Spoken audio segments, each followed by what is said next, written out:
ॐ सहना भवतु सहनौ भुनक्तु सह वीर्यं करवावहै तेजस्विनावधीतमस्तु मा विद्विषावहै ॐ शान्ति शान्ति शान्तिः विश्वतश्चक्षुः विश्वतो मुखः विश्वतो बाहुः उत विश्वतस्पात् संबाहुभ्यां धमति जनयन् द्यावा भूमिः एको देवः. Correct? Yes, right. Okay, let me see if it is correct. I don't know which page. What did I not? Oh, yeah, I forgot the bellows. Okay, yeah. Sambahubhyam dhamati sampatatraihi dyava bhumi janayan deva ekah. So no, I know this, but I don't know where it is here. Let us try to find it here.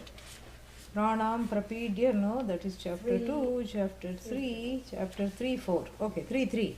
Alright, so this is what? And where is Sheila? Not coming? Her daughter is coming. Ah, daughter is there. Okay. Yeah, so some dhamati, some cannot hang out for a cup of tea on its own.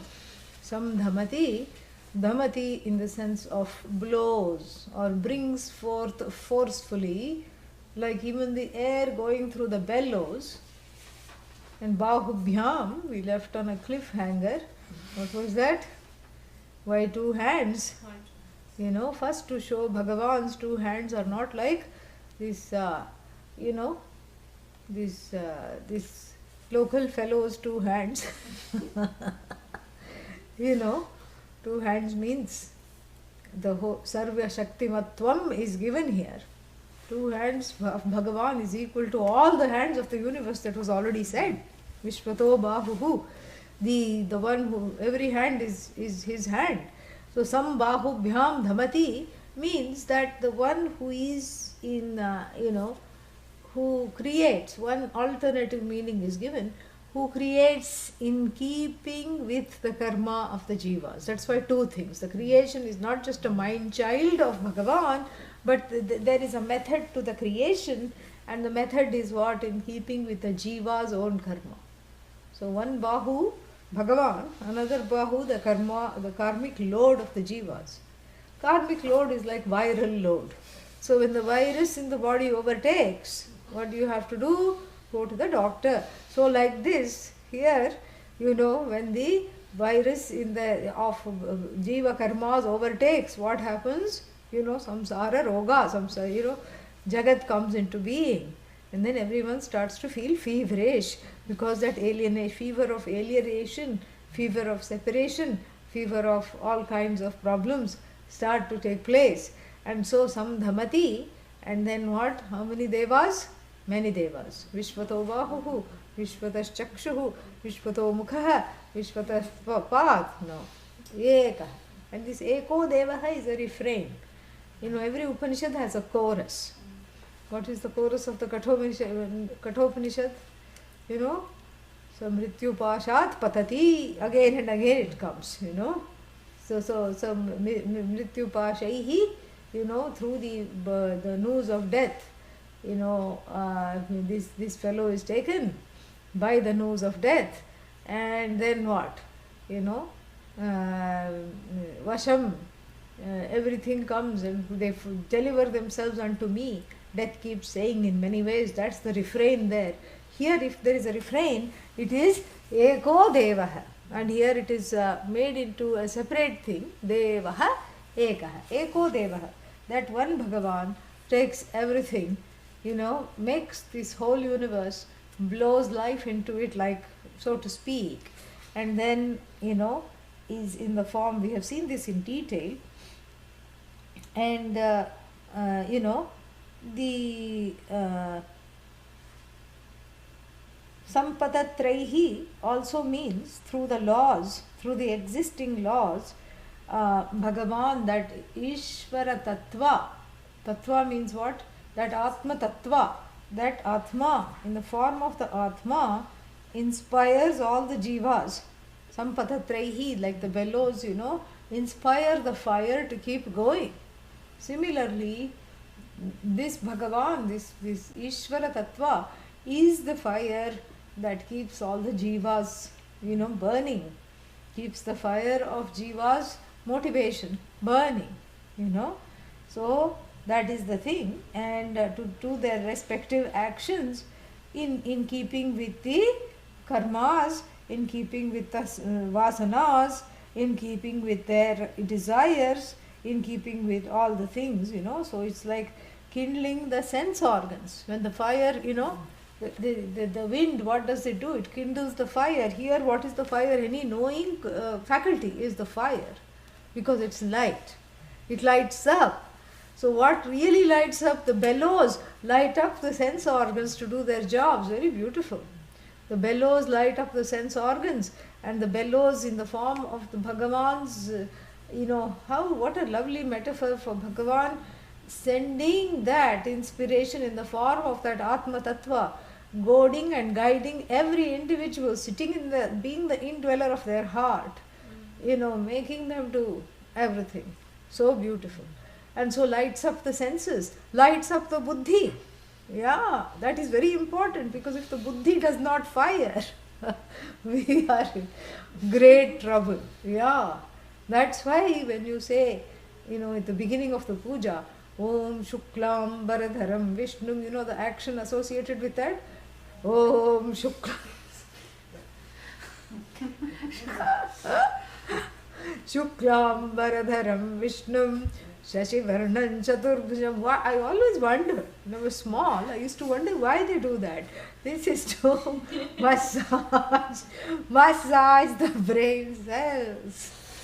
Without the brain cells, it's going to be brain hell. So therefore, to convert it from brain hell to brain cell, you have to do some massage, and you have to invoke Lord Ganapati, Maha Ganapati, right here in the form of the grey matter, please help me with this. And so this one Deva, lights up all the organs of, the organs of action also are lit up. Because for the hand to move and grab something, and you have to duck when something comes, a big rock is coming, an asteroid comes. And there is a reflex. It's almost like if you really wanted to use free will at that time, then you will be flat. Chapati under the rock. Yeah. You can't use free will. It's a reflex. You can't sit and think. Do you think, what am I going tomorrow? What have I, going on tomorrow? Well, not much. So I can spend a few days in the hospital. So it's okay if the rock hits. So maybe I shouldn't move. After all, I have been studying in the Bhagavad Gita that I should take things as they come. And this is coming, and maybe I should just stay here. You don't have the time. You don't even go there. The reflex is to just get out of the way.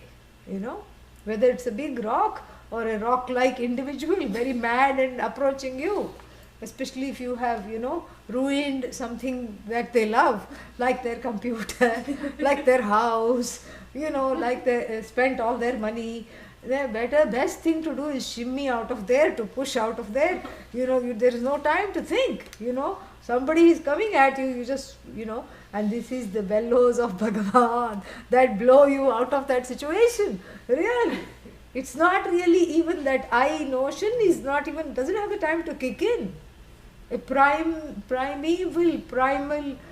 survival mechanism, those are the reflexes in the buddhi that further empower the hands and legs to act. Somebody is coming to hit, you go like this, and you go like that, you protect the body, and you run, and you play dead, when something comes. Which animal you have to play dead? No, bear. Oh, yeah. no, right. When approached by bear, yeah, you play dead. This is just a story. We don't know, And then it supposedly makes one pradakshina, sniffs around, and then goes away because it doesn't, it's not into dead things, and it goes away. Yeah. And it's the opposite. When a vulture is circling, you play alive. You don't, that's not the time you think the same thing will go for everything. Oh, I was told to play dead, now I will play dead. That is what it's waiting for. Yeah, when hawk, vulture, Garuda is circling, means you play alive. Even if you are dead, come back, and this is the time to come back. Even if one is dead, this is the time to occupy the body again and to ward this fellow off. But if the bear comes, you play dead. And how do you know the difference? The bellows in the buddhi, Bhagavan inspiring the buddhi to make you do the correct thing at the correct time. Sampatatraihi bahubhyam dhamati, sam dhamati. Dyava bhumi janayan deva ekah, not Dyav and bhuvi, bhumi alone. What is janayan is all these sense organs, janayati, gives birth to all these sense organs, and they act in the appropriate way at the appropriate time. And the combination of the sthula and the sukshma, it's so infallibly calibrated. It is just fantastic, perfect. It's just perfect. And then this one Bhagavan does all this so that the bellows fan the flame and send it through the various tubes to heat the water. In the olden days, that's how the water was heated. Even now in Anikatti, that's how it is heated. You fan the flame and then it heats this big drum, iron drum, cauldron. So it heats this up, and then and then the water goes. This is how it is. So the water is heated up, and then the steam is used then for other mechanisms. This is how it is. So Bhagavan here, the one who has all the original steam of the bellows, inspires by really not acting at all. Even though bahubhyam sandhamati, it's not that Bhagavan is giving CPR to this jiva all the time. Come on, wake up, time to get up, come on, move, don't be a dullard. No, it's just that the sense organs fall in place and do their jobs, inspired by whom? That is known as Bhagavan. I think people cannot hear. One. Yeah, that's okay. I just noticed because people are logging out. So anyway, so this is why. Yeah, so this is what the whole thing is, and that so bahubhyam samdhamati, and bahubhyam, two bahus are mentioned because it's always in keeping with the law of dharma karma. That is what it is. Whose karma? Bhagavan's karma, correct? No, Jiva's karma. Just checking. Yeah. So then next one. Very nice one. Yo devanam prabhavaschodbhavascha. Yo devanam prabhavaschodbhavascha. Vishwadhipo rudro maharshihi. Vishwadhipo rudro maharshihi. Hiranyagarbham janayamasa purvam. Hiranyagarbham janayamasa purvam. Sano buddhya shubhaya sanyunaktu. Sano buddhya shubhaya samyunaktu. And if the bellows have worked from the last mantra, this should sound a little familiar. Does this sound familiar? It does. What does it sound like? Like Kaivalya Upanishad. Huh? Like the Kaivalya Upanishad. Like the Kaivalya Upanishad? Yo deva. Yeah, exactly. Yo devana prathamas sambabhuva. No, I'm getting confused between the tunes, but there is one this thing. Yo devana prathamam vishwadhiyo rudro maharshihi hiranyagarbham pashyata jayamadagam sano shubhaya smritya over there samyunaktu. Same thing. Veda is like that. There are a number of similarities in the mantras. And this is a very beautiful mantra.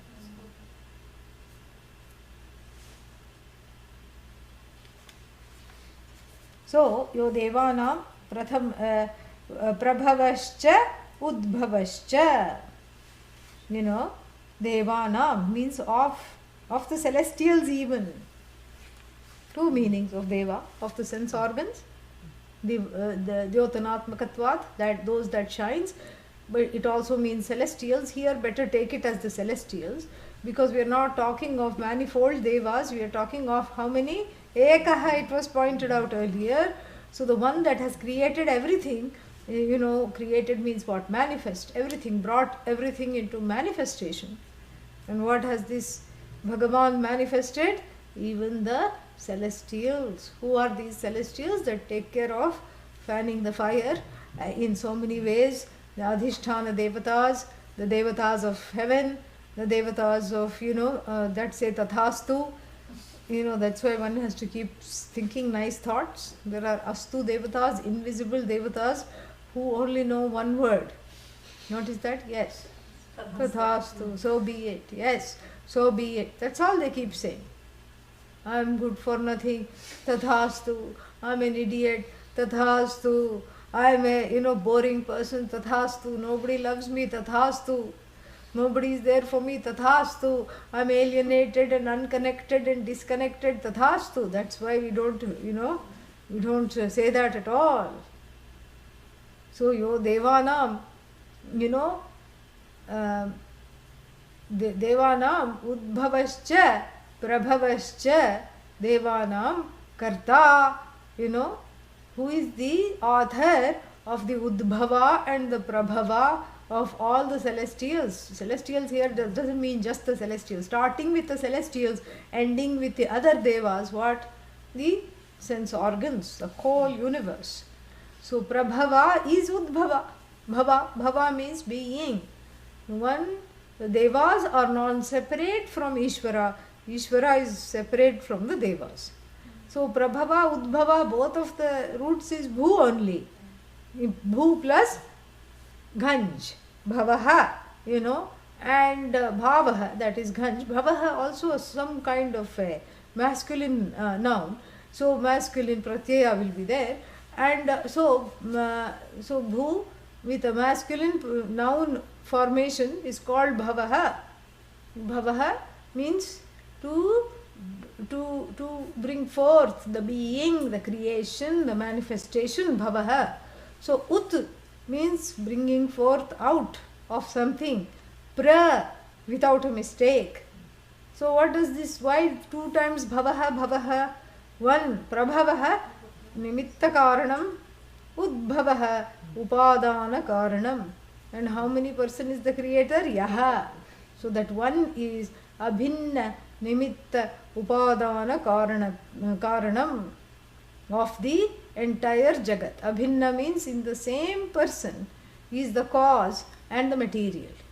From the standpoint of the material, the same being is known as Shakti. From the standpoint of the knowledge that works with the material, in tandem with the material to manifest everything flawlessly, that Shakti, Ichha Shakti, Jnana Shakti, Kriya Shakti, all those Shaktis together are what? Together they work along with the power. That power is called Shakti, and the power and the knowledge, neither is great, neither is better, neither is inferior, neither is superior. And in fact, one is incomplete without the other.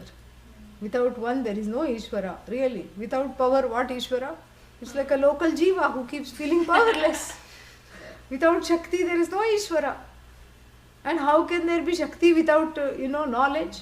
There is no Shakti. Shakti without knowledge is just a destructive force. It's just a force, an inert force. So really speaking, force cannot be inert. It always rests in a conscious being. Shakti means it has to rest somewhere.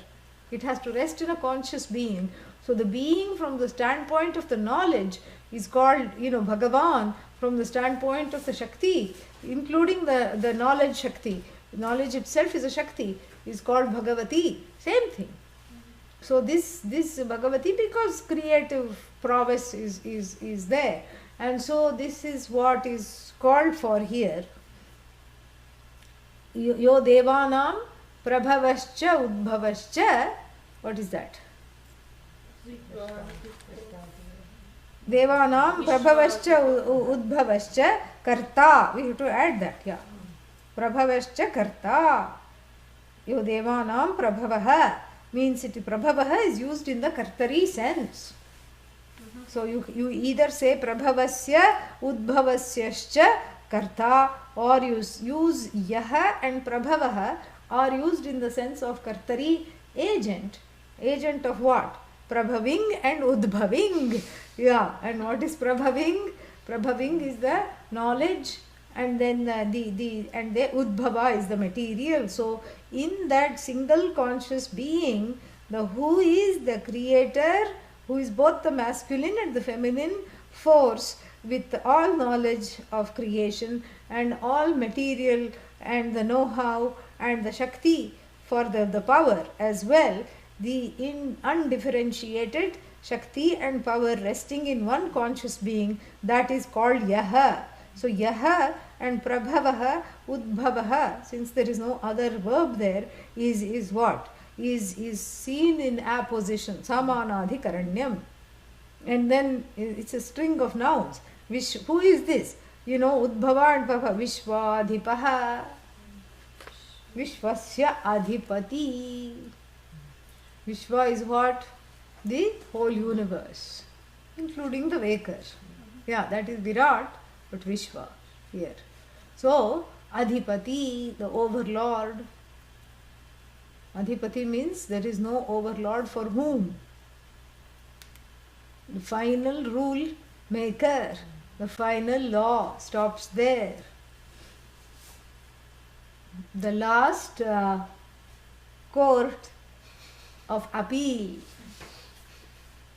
not just Supreme Court, absolute court. Why? Absolutely. That's why one quotes Bhagavan, because final court, you know, final legislator, final judiciary, final executor also. All departments are Bhagavan, just has a few lackeys. Some jivas who wanted to be famous celestials, you know, got inducted to do the job. That's what it is. They have all honorific titles, and then they are sitting there like Yama, in charge of the clearing house of jivas, Chitragupta, accountant, you know, and then what? Indra keeps email lists, you know. So, and like this, we have a whole lot of things, you know, division of labor. And what does this one? Annapurna keeps the kitchen, you know, is the presiding goddess of all pots, no matter what size, from a 1 cup to 1,000 people cooking pot. Annapurneshwari presides over the pots, and she is shown also having a ladle in hand, you know, not to beat the jiva up, but she is a goddess of plenty, abundance. You know, like this, all these, you know, all these slew of devatas, and some of these devatas are just a manifestation of Bhagavan, while others are exalted jivas who have signed up to do the work, like Indra, Yama, etc. But Annapurna, Parvati and all are just manifestations of this Bhagavan alone. All are manifestation, but some are exalted jivas. And so this whole retinue, you know, Devanam Prabhavaha, Devanam Udbhavaha. So even the one who is the cause of the devas. Here we look at the devas in awe. Oh, they can do all these things. Oh, Yama can come and get me. I can't get him. Yes, but Yama also has one boss. Yes. Yes. Yama has got a hotline to this Bhagavan. And Yama is going somewhere because he is a rule follower, Yama. He just has his daily, you know, and this thing list comes by email. He prints it out and goes. Okay, check. Roadkill. Okay, check. Next one, something else. Check. Third one, all right, slipped and fell. Check. Fourth one, choked. Check. You know, and fifth one he's about to get in that particular manner, which is whatever. And he gets a call on this, you know, unidentified phone, on this unidentified private number. He gets a call. You know, oh, Bho, he will not say oh. Bho Bhagavan, Yes, leave that person. But Bhagavan, it says, he's number 5. Leave that person. Okay. For a few more years, that's all. Everything is relative. Yeah, leave, come back day after tomorrow, has prayed that wants to attend the final birthday party. So, come back in 3 days and take. Okay. For Yama, it's no pressure. Has a tea break instead, and then, and then goes. So, like this, the one who is in charge of everything. And who is that? Vishvasya Adhipaha. The reign, the one who is reigning over the entire universe without someone, calling him. No one oversees. He oversees everything. And this is Rudra. We already saw Rudra. The one who cries? No. Oh. One who makes one cry because of karma phala and then gives hanky, gives a nice clean tissue, Kleenex. Yeah, Devex, here Rudrex, here you please take, don't worry, it'll all be all right. This is Rudra. And who is this Rudra? Maharshi. Mahan cha asau rishishcha Maharshihi. Maha plus Rishi, there is a sandhi, that's why the R becomes Ar. The sound itself changes from a vowel, it becomes a consonant. Maharshi. Why she? Why not he? Why not Maharhi? Unfortunately, when you think of Rishi, what do you think of? Rishi means what? The seer. No, say it's seer, but what even? Mental image. Lots of hair, beard. And hair here, and hair, big, long beard. Rishi means that. You ask an Indian child to draw Rishi, they will draw it with a beard. Yeah, that's why Sanskrit language, out of sense of gender equity, put Maharshi. Because Rishis can be she also. And what is Rishi? Rishi doesn't mean a sage. Yeah. Rishi also doesn't mean age. Rishi means seer. That's the one who sees everything. Is Maharshi. This is Bhagavan's name. Bhagavan, who is the seer of everything, the overseer of everything, and sees what the jiva is capable of, and sees what is going to happen in the future, sees the past, sees of course the present, and knows what is the correct thing for each jiva,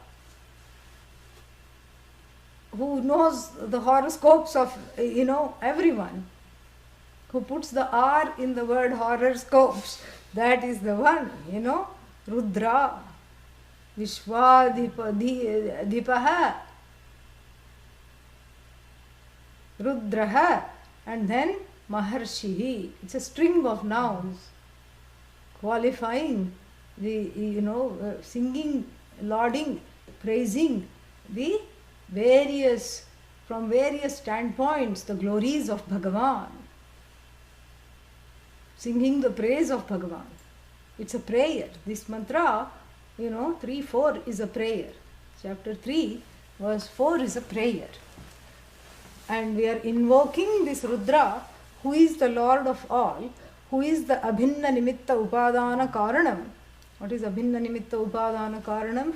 The material and the maker, the non-separate maker and material, that single consciousness which has pervaded and populated the entire universe in the form of by taking on various names and forms without undergoing any change whatsoever. This is what is called, Abhinna Nimitta Upadana Karanatvam. Prabhava, knowledge, Udbhava, material, both together. And how many? One Deva, we already saw that. And who is this Deva? Don't think that, it is a segue from the last mantra. Don't think this Deva is the same as all the celestial Devatas. So therefore this verse begins with Devanam api karta. the one who is the cause of all the celestials. So that Deva was different. And so in fact that Deva you can say is the light of the Atma, the Atma Tattva, who comes in the form of the sense organs and everything. That last one is a Mahavakya. And continuing with that, this Bhagavan, this Deva, who is the truth of the sense organs, who is the truth of the indweller in this body mind sense complex that I call by the name I, without knowing the real I. And this indweller, the real I, is Bhagavan, this Deva, who who propels the sense organs to fall in place and do those devas to fall in place. This Ekaha Devaha, this one and sole luminary, who is also the creator in the manifesting world of all the chota chota devas, the small devas, Rudro Maharshihi, and there Hiranyagarbham Pashyata Jayamanagam Sano Devas Shubhaya Smritya Samyunaktu. And here, what is that? Yeah, same thing. Hiranyagarbham Janayamasa Purvam.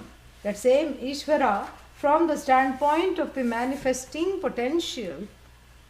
And that manifesting potential, whether it's an idea in the head or whether it's the idea of the whole universe. The universe rests in Ishvara as an idea.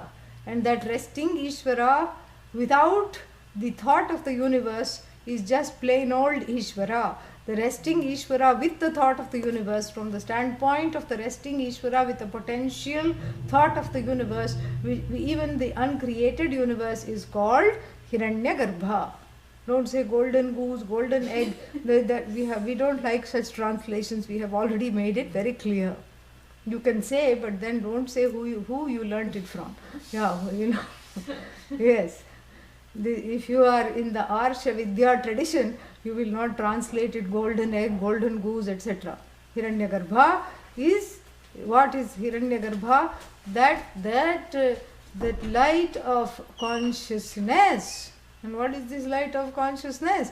That light alone which pervades the entire universe, and as it were, and takes on many forms, that single consciousness, single non-dual consciousness, which is called Garbha because it is still in the nascent stage. Garbha means womb. It is Hiranya because it is like molten gold. What else to compare it to? There is no comparison. It's that nascent, idea of creation. So Hiranyagarbham, Jayamana, Janayamasa. Janayamasa means the one who is, Purvam, the one who is the origin even of this Hiranyagarbha. The originator, Hiranyagarbha, is Ishvara.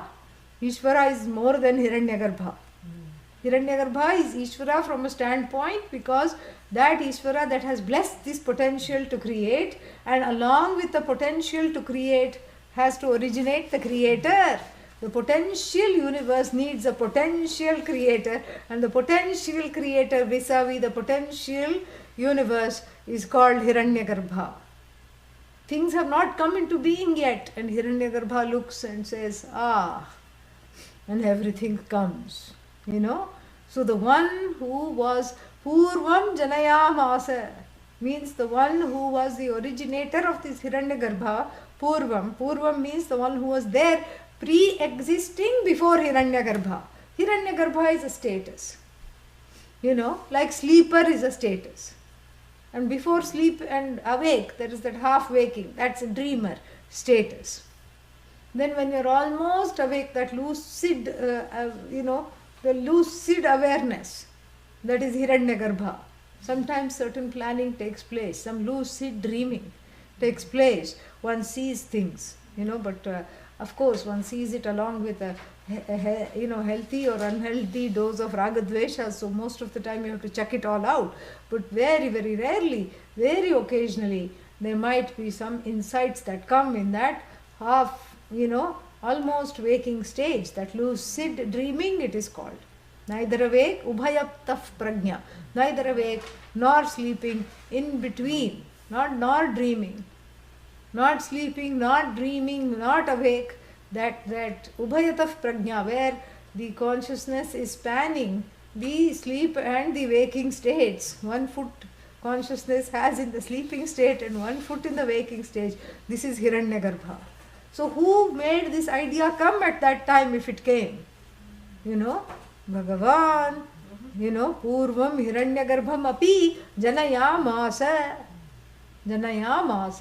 This is the, Paroksha Bhut, very far away, remote past.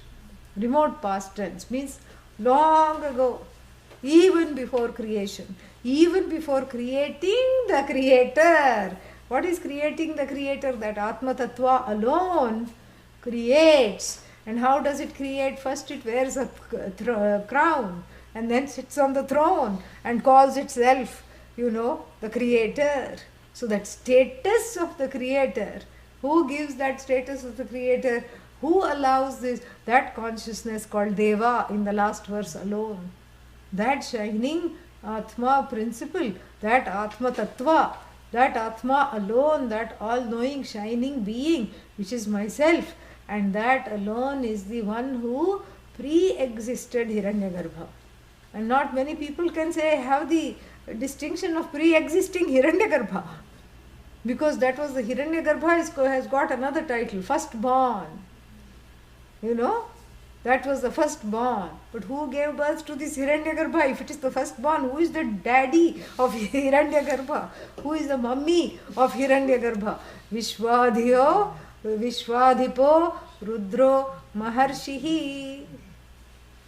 Hiranyagarbham api janayamasa. When? Purvam, long ago, long ago. Once upon a time, Purvam here, Janayam Asa, Babhuva, all these words, Asa, Babhuva. That's the Sanskrit way of saying once upon a time. This is like the cosmic story, the story of the cosmology is being told, and in the form of a prayer. So you have that, otherwise there is no time. What time? It's only timeless. So here what? So the story is being told, Hiranyagarbham api janayamasa purvam, long ago. This was, even Hiranyagarbha was born. Hiranyagarbha was born how? Gave support or sustenance to, sustain the idea of Hiranyagarbha. That's the idea. Sustain the idea of Hiranyagarbha and sustain the status of Hiranyagarbha. Purvam, long ago, once upon a time, Janayamasa. All right, why are we laying on the praise heavily? Yaha, all these things, Yaha, who is this Yaha? The one who what? Devanam prabhavah, Devanam udbhavascha, Yaha Rudradhipaha, Vishwadhipaha, Rudraha, Maharshihi, Yaha Hiranyagarbham Purvam Janayamasa. Finally the verb came. Janayamasa. Purvam Saha, that one. The one who is Evam Gunaihi Vishishtam, as it were, the one who has the claim to this kind of fame. What kind of fame? The one who enjoys the attributes of not having any attributes. The one who enjoys the attribute of being a, overseer of all seers. Maharshi. The one who enjoys the attribute of Rudra. The one who has the one who is from the standpoint of the giver of the law of karma. So with Bhagavan we can say attributes. Atma Tattva has no attributes. So here we are talking of Bhagavan. All knowledge, all ability to create, ability to take back. These are the dharmas we are talking of from the standpoint of the one, the conscious being who is equipped with an upadhi. These are the qualities of this upadhi. Bhagavan's upadhi from the standpoint of all knower is called seer, Maharshihi. Bhagavan's upadhi from the standpoint of the creative potential, and even the one who gave the birth to the creative potential is called the creator of Hiranyagarbha. From the standpoint of the creative potential, it's called, what is it called? It is called Hiranyagarbha. And then from the standpoint of the celestial beings who are in charge of various portfolios, the creator of that upadhi which created even that what is this upadhi? Not a whiff of ignorance, all knowledge, all pervasive, mega upadhi which spans the galaxies, which is in the form of the whole universe. So every upadhi is Bhagavan's upadhi, and Bhagavan is what? Beyond all upadhis. That is the upadhi.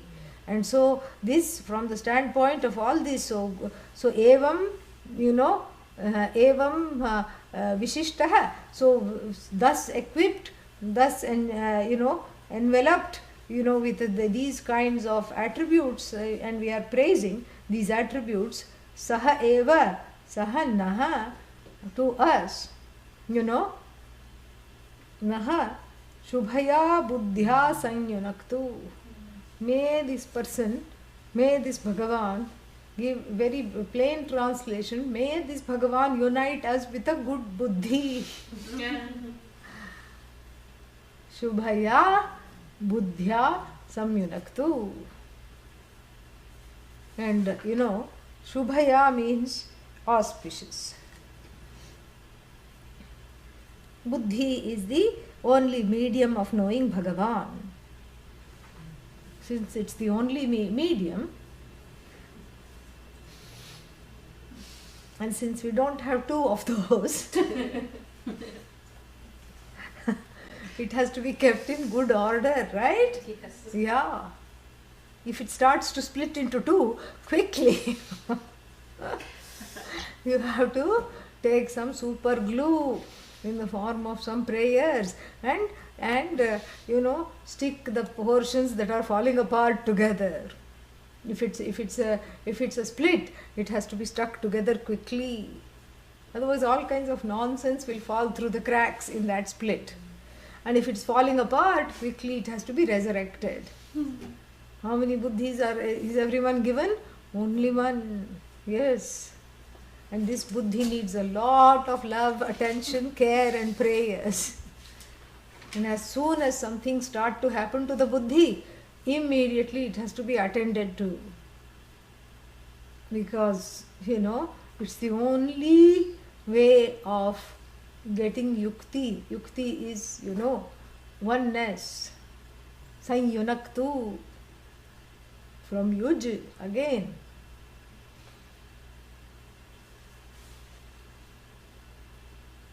And this is what it is. Yunaktu, yuj. To join. So the buddhi is the place where all joining of the schisms in the universe, the so-called schisms of samsara, get joined in the buddhi. You learn to override everything right there. And if that starts to show splits, or if starts to split, run away from the vidya, it has to be what? Yeah, it has to get CPR, it has to be hospitalized, meaning take it to a temple. Temple is Buddhi's hospital. And, stay there for some time, hospital stay. It needs IV, prasada, tirtham, some chants it needs to hear. So the buddhi needs to be exorcised of ragadveshas. And that is what it is. This is a long discussion. So I'm going to save it for next week. How to keep the buddhi in ship shape so that this prayer is useful. We will discuss all that. Om Purnamadav Purnamidam Purnat Purnamudachyate Purnasya Purnamadaya Purnamevavashishyate. Om Shanti Shanti Shanti. Harihi Om Shri Gurubhyo Namaha. Harihi Om. Shakti is the animating force, rise of Shakti. Shakti means power. Yeah, you can say animating force. Yeah.